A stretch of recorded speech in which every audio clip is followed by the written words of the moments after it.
Well, joining me now to discuss the Trump agenda, the Flynn immunity request, and all things Washington, the executive editor for the Weekly Standard and Fox News contributor Fred Barnes. Let's start with all the Russia-gate, Flynn-gate, whatever you want to call all these various things. Where are you on this? John Roberts, I'm asking him, how long is this thing going to take? Is it going to be maybe election time next year with the midterms? We're going to be getting answers for political reasons? I don't think so, but you know what would help the most? And that would be if Donald Trump, the president, would stay out of it. It's a distraction. All he does is make it a bigger story. It gets the press whipped up more than they already are. I think he needs to stay out of it. And I hope he doesn't get into the Nunes thing. I mean, look, the press has been terrible. They act like the big problem here is what Congressman Nunes did with the Trump White House. The real story is, what did the Obama White House do in spreading information they learned from surveillance about the Trump campaign? That's the real story, but it's being ignored. Well, it seems like there's two parts. One is, did Russia have collusion with anybody from the Trump organization? And that's being investigated by the FBI. Right. And so far, there's no evidence, but you stay open until the conclusions come in. On the other hand, though, is all that unmasking and distributing classified information. And that does appear that there's lots of evidence there. Yes, there has been a lot of evidence there. And let me go back to my initial point, though, and that is, this story it will eventually be resolved. But if Trump insists on tweeting on this, look, I've defended his practice of tweeting, but I think this does not help this time. He's creating trouble for himself.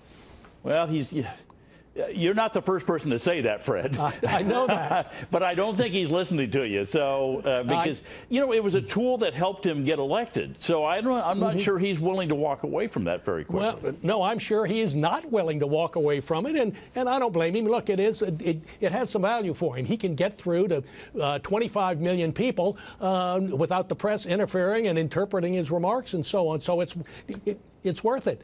I agree with Mitch McConnell, the Republican leader in the Senate. What he says is he doesn't mind Trump tweeting. It's what Trump tweets that causes trouble. Yeah, if he would just give time and temperature, it might help a little. Listen, let's talk about the I don't know what you want to call it, but the fact that the president gave kudos, he wasn't blaming Paul Ryan, he wasn't blaming the Freedom Caucus, he wasn't blaming anybody for the pulling of the health care bill, and then he turns around and he starts going after the Freedom Caucus. There's a lot of Trump supporters who like the Freedom Caucus, and they're not sure who to support here. Look, I think this is another problem that Trump doesn't need to have. I think it's counterproductive for him to attack them. I think he'd do better love bombing them, and he doesn't seem inclined to do that. But he's going to need them on vote after vote after vote this year and next year.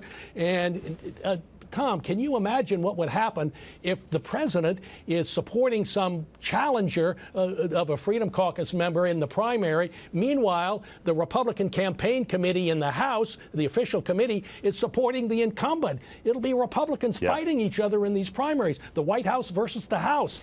Well, he's also going to need some of those Freedom Caucus people to pass some of these other big heavy legislation he wants to get lifted. Tax, infrastructure, you name it, regulation reform. Indeed. Let me get you before we run out of time. Okay. You handicapping Judge Gorsuch's vote next week? Well, I think it's going to be a close vote. I think the filibuster will work, and then the nuclear option will be applied.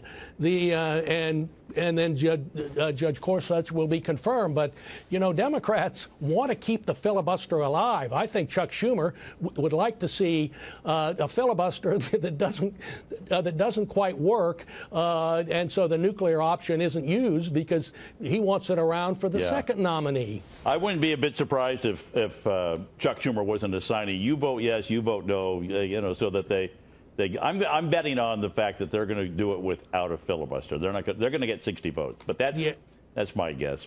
Fred Barnes, you're right. Always good to see you. Thank you so much for coming on.